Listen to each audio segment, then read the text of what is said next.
अपने घर, दुकान या ऑफिस को रोशन करने के लिए बिजली फिटिंग का सामान लेना चाहते हो? या पंखा, cooler, LED light, press, dish TV जैसे अन्य कोई इलेक्ट्रॉनिक सामान खरीदने का मन बना रहे हो? तो एक बार विजिट जरूर करें। Sanwariya electronic, new Bharat Ganga shopping complex, Imli Bazar, Khategaon. Print media, electronic media सभी का मैं हार्दिक स्वागत करता हूं। और आज ऋषि पंचमी है, कल गणेश चतुर्थी थी, गणेश उत्सव चल रहा है। आप सबको गणेश उत्सव की शुभकामनाएं, ऋषि पंचमी की भी बधाई और शुभकामनाएं। हमारे भारत के प्रधानमंत्री, यशस्वी प्रधानमंत्री माननीय नरेंद्र मोदी जी ने किसानों की आय दोगुना करने के लिए संकल्प लिया है कि 2022 तक हम किसानों की आय दोगुना करेंगे। और सिर्फ संकल्प ही नहीं लिया, घोषणा ही नहीं की, तो उसके क्रियान्वयन के लिए भी और बजट की व्यवस्था भी की है। इस कोरोना काल के संकट में उन्होंने एक बहुत बड़े आर्थिक पैकेज की घोषणा की, 20 लाख करोड़ की। उसमें किसानों के लिए 1 लाख करोड़, किसानों के अधोसंरचना विकास के लिए, ताकि किसान अपनी जो फसल मेहनत करके पैदा करता है उसको रखरखाव के लिए warehouse, cold storage, silos, food processing plant, इन सब के लिए 1% ब्याज पर किसानों के जो समूह बनेंगे, एपीओ, कृषक उत्पादक समूह, उनको सरकार अनुदान के ऊपर ऋण उपलब्ध कराएगी और सारी सुविधाएं देगी, ताकि किसान अपनी फसल जो औने पौने भाव पर मंडी में बेचने के लिए मजबूर होता था, वो अब मजबूर नहीं होगा, बल्कि मजबूत बनेगा किसान। और इसलिए उसके पास वेयर हाउस होगा तो वो माल अपना वेयर हाउस में रखेगा, कोल्ड स्टोरेज में रखेगा, साइलोज में रखेगा, और जब भाव अच्छे आएंगे तब वो माल ग्रेडिंग करके, साल्टिंग करके और अच्छे ऊंची कीमत पर बेचेगा, जिससे उसकी आय 2 गुना, 3 गुना और 4 गुना होगी। अभी तक आज़ादी के इन 73 साल में बिचौलिए पैसा कमाते थे। किसान के टमाटर और प्याज 2 रुपये और 4 रुपये किलो बिक रहे हैं, लेकिन जो निर्यातक है वो व्यापारियों से 30 से 40 रुपये में खरीदते थे। और इस प्रकार जो बिचौलिए कमाते थे उनको हटाना और सीधे किसानों को व्यापार से, निर्यात से जोड़ने का काम प्रधानमंत्री जी नरेंद्र मोदी जी ने किया। और इसलिए हमारे मध्य प्रदेश के यशस्वी मुख्यमंत्री शिवराज जी के नेतृत्व में हमने उसकी प्रक्रिया चालू कर दी है। और मध्य प्रदेश में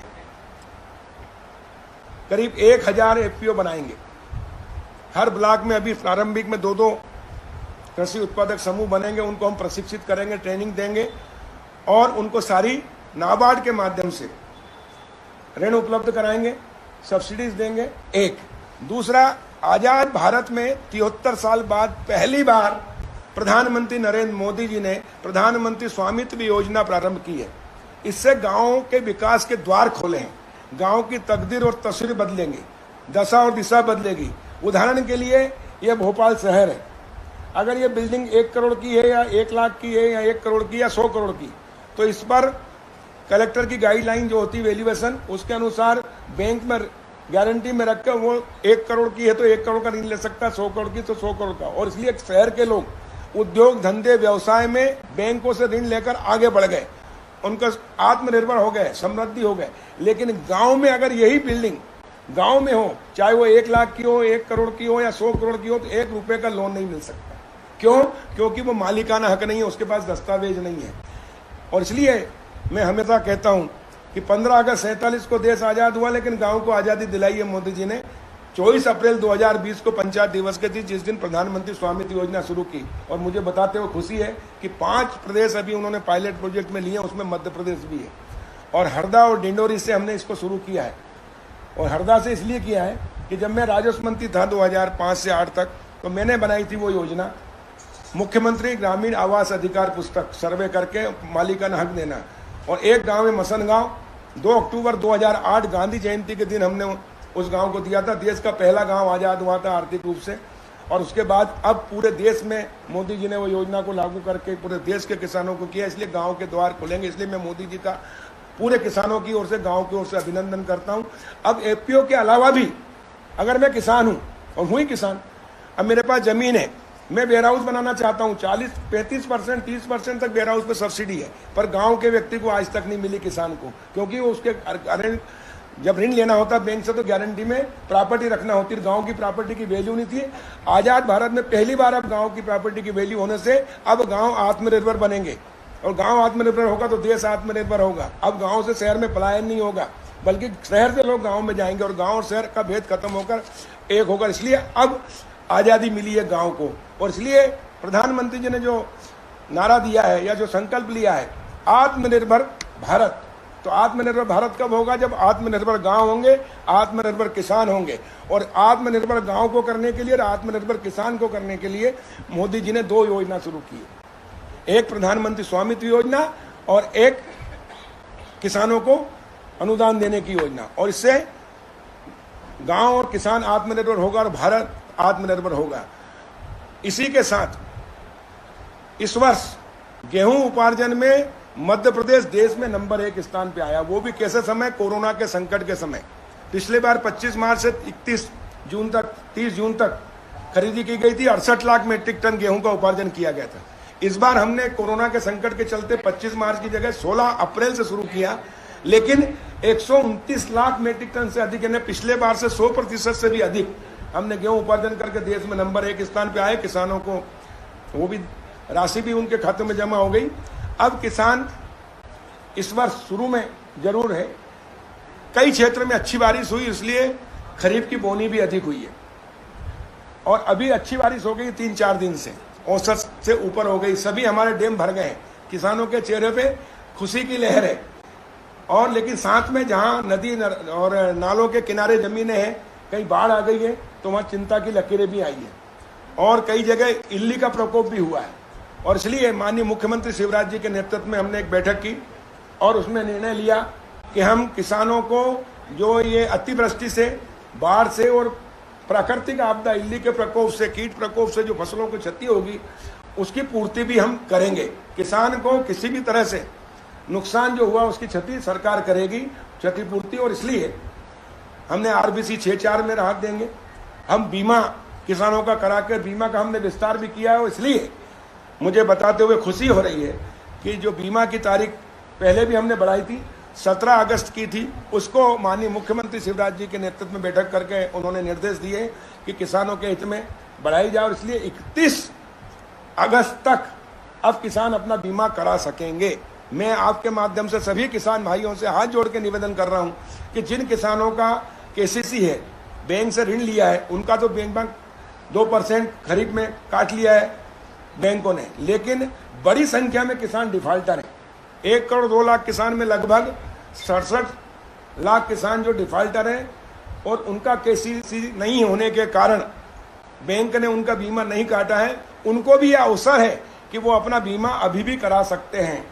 और इसलिए हमने 3 बार बीमा कंपनियों को आमंत्रित किया था अलग अलग, लेकिन बीमा की जो प्रीमियम दर थी बहुत अधिक थी, इसलिए हमने उनको 1 बार निरस्त किया, 2 बार निरस्त किया, तीसरी बार किया।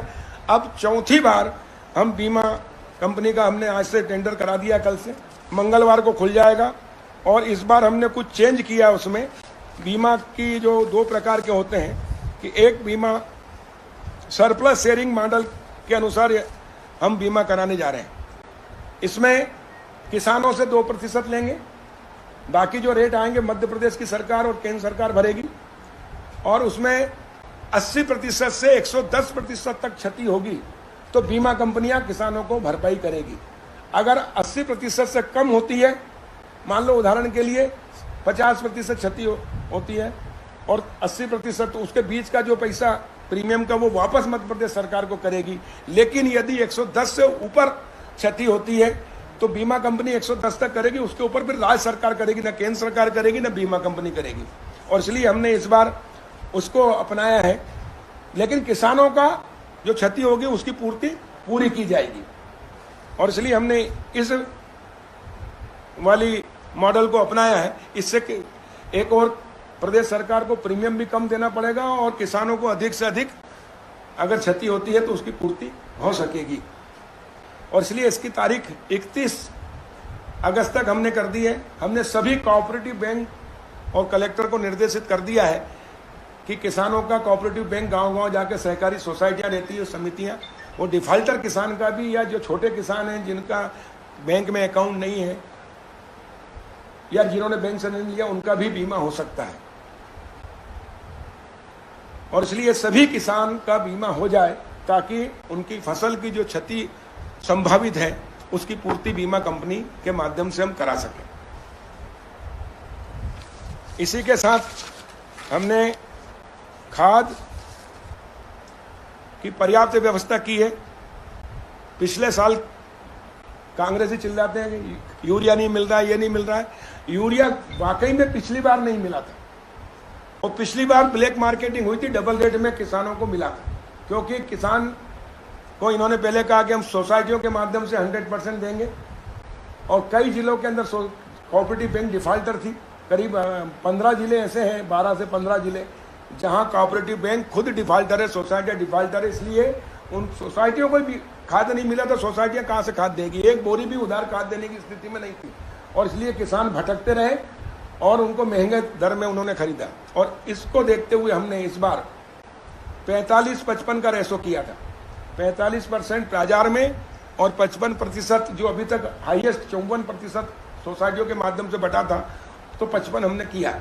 लेकिन जुलाई के माह में हमने 80% सोसाइटियों को दिया, 20% ही व्यापारियों को दिया, और अगस्त में हमने फिर 45% व्यापारियों को कर दिया है, 55% सोसाइटियों को, ताकि जिन किसानों के खाते हैं रेगुलर वो सोसाइटियों से ले लें, और जो जिनके खाते नहीं, डिफाल्टर हैं, वो प्राइवेट व्यापारियों से उधार भी ले सकते हैं, और नहीं तो वो वंचित रह जाते हैं, और इसी के कारण हाहाकार मचता है। दूसरा, एक मानसिकता रहती है कि किसी चीज़ की अगर कोई कमी है तो व्यक्ति पहले से एडवांस रखता है, जिसको जरूरत 2 महीने बाद है वो अभी से रखता है, और इसलिए लोगों ने स्टॉक कर लिया, बड़े किसानों ने और या जो जागरूक किसान हैं उन्होंने, और इसलिए कहीं कहीं जगह दिक्कतें आई है। लेकिन हमने केंद्र सरकार से अतिरिक्त मांग की, और मैं केंद्र सरकार का धन्यवाद करता हूं, उर्वरक मंत्री का, कृषि मंत्री का, कि उन्होंने हमें पूरा सहयोग दिया, और 1,13,000 मीट्रिक टन यूरिया हमको अतिरिक्त आवंटित हो गया है अगस्त तक। रबी की फसल इस बार बारिश अच्छी होने से बढ़ेगी, लगभग 112 लाख में हेक्टेयर में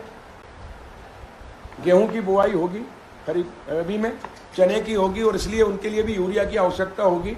तो हमने भारत सरकार को 24 लाख मीट्रिक टन यूरिया की मांग की है कि हमें आमंत्रित करें। उसके लिए एक वीडियो कॉन्फ्रेंसिंग के माध्यम से केंद्रीय उर्वरक राज्य मंत्री मनसुख भाई मंडाविया जी से भी मेरी चर्चा हुई है, और हमने लिखित में भी भेजा है, और भी कृषि मंत्री नरेंद्र सिंह तोमर जी हैं, उनसे चर्चा करके, ताकि हमारे रबी में भी किसी प्रकार की कोई दिक्कत ना आए। इसके अलावा नकली खाद, बीज, दवाइयों के जो व्यापारी हैं, जो गड़बड़ करते हैं, उनके खिलाफ भी हमने सख्त कार्रवाई की है, और जिनके सैंपल फेल हुए उनके हमने लाइसेंस नष्ट किए हैं, किसके अधिकांश हमने लाइसेंस निलंबित भी किए हैं, और FIR भी हमने करीब 25 से अधिक कराई है। और इस प्रकार हमने सभी कलेक्टर को, हमारे DDS को, हमारे जितने भी अधिकारी कर्मचारी, सबको निर्देशित किया कि जहां भी गड़बड़ हो तत्काल कार्रवाई करें, त्वरित कार्रवाई करें, ताकि हमारे किसानों के साथ धोखाधड़ी ना हो।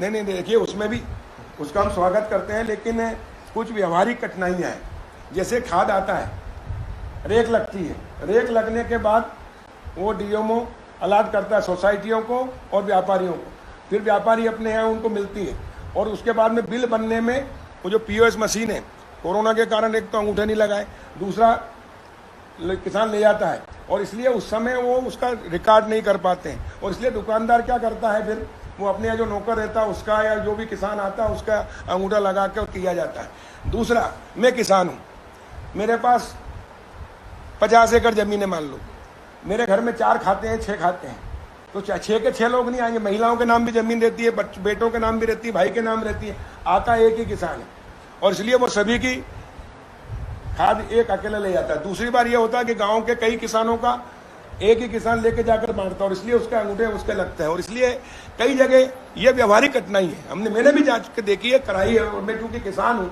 और व्यवहारिक जानता हूँ, इसलिए ये सभी जगह ये होता आया है।